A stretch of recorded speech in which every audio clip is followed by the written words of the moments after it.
Remember when Devin Booker clapped back at Shaquille O'Neal, saying that while Allen Iverson's Reebok shoes were cool, nobody wore Shaq's kicks? Well, here's news for Devin.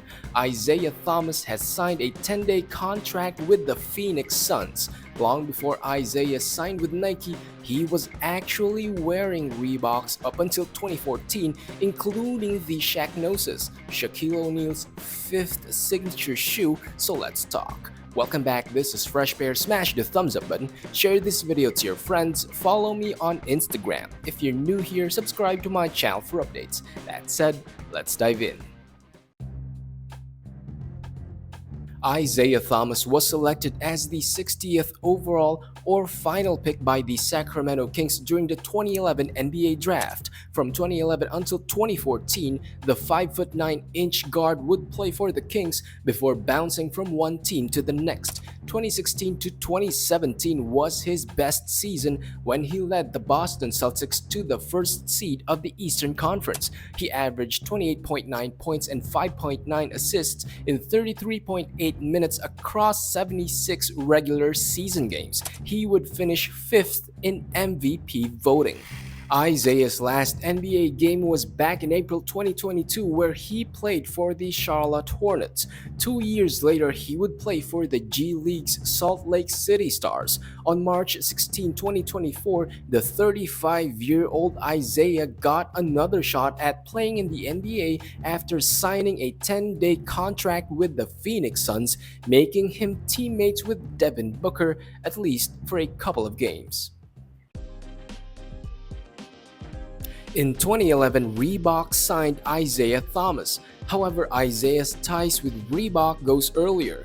Before turning pro, Isaiah attended the Reebok University camp and went to the EuroLeague pre-draft camp with Team Reebok. He wore Reebok shoes in his AAU team in Tacoma and is also friends with former NBA player and fellow Seattle native Jason Terry, who helped lobby for Reebok to sign Isaiah.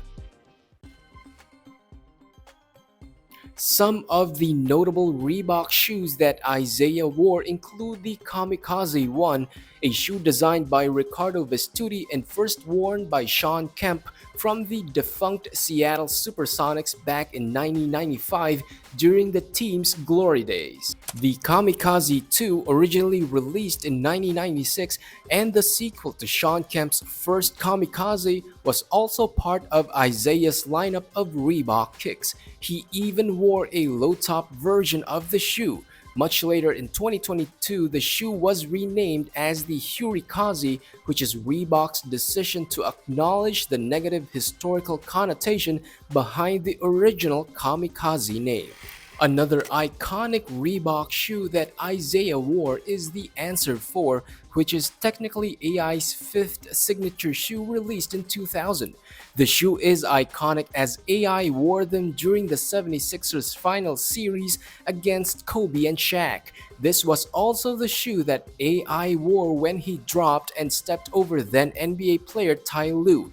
It was likewise a great year for Reebok as both Shaq and AI, who were meeting in the 2001 NBA Finals, were both Reebok endorsers. And finally, speaking of Shaq, his most iconic signature shoe is the Reebok Shaqnosis, which is his fifth Reebok signature shoe, originally released in 1995, a year before Devin Booker was born. Isaiah Thomas would likewise wear the Shaqnosis during his Reebok days, proof that an NBA player other than Shaq actually wore the Reebok Shaqnosis. By 2014, Isaiah would become a sneaker-free agent before signing with Nike. In the fall of 2015, Isaiah Thomas signed with Nike. He would wear a plethora of Nike shoes such as the Hyperlive and Hypershift in 2016, Kobe 80 in 2017, as well as the Kobe 4, 5, and 6. But just like during his stay with Reebok, Isaiah would never get to have his own signature shoe with Nike until year after year he was only given 10-day contracts. With his injuries, he would eventually miss the entire 2022 to 2023 NBA season. In the meantime, let me know what you think. Is Devin Booker right when he said that nobody is wearing Shaquille O'Neal's shoes? Or was he actually referring to Shaq's Reebok shoes? Post your thoughts in the comments section, smash the thumbs up button, share this video to your friends, follow me on Instagram. If you're new here, subscribe to my channel for updates. This is Fresh Pair, thanks for watching, peace and love to the fellow underdogs.